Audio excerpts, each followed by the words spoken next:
অনুর্ধ-19 sub চ্যাম্পিয়নশিপে গতকাল ভারতের বিপক্ষে ম্যাচ ছিল বাংলাদেশের এবং ফাইনাল ম্যাচটাই বাংলাদেশ হেরে যায়। তবে যুবাদের যতটা না দায় আছে তার চেয়ে বেশি দায় রয়েছে আমাদের দেশের সিন্ডিকেটের। যুবারা যেভাবে কান্না করছিল ম্যাচ শেষে, তাদের এই কান্নার দাম কি দিতে পারবে বাংলাদেশ ফুটবল ফেডারেশন? তারা যে আবেগঘন বার্তাগুলো দিচ্ছে তাতে ফেসবুক স্ট্যাটাস সহ বিভিন্ন জায়গায়, এবং যেভাবে কান্না করেছে সেগুলো সত্যি হৃদয় বিদারক। লাস্ট কবে দেখেছেন বাংলাদেশের তরুণরা ঠিক এতটা ডেডিকেটেড ভাবে খেলেছে?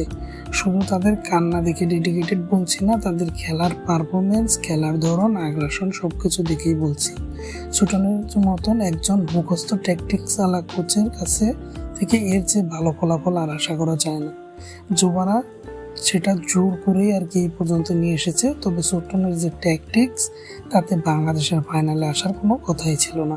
তবে শেষ পর্যন্ত বাংলাদেশের যুবারা নিজ দায়িত্বে টেনে বাংলাদেশকে ফাইনালে এনেছিল। তবে মুখস্থ ট্যাকটিক্সের কারণেই বাংলাদেশ হেরে গেছে।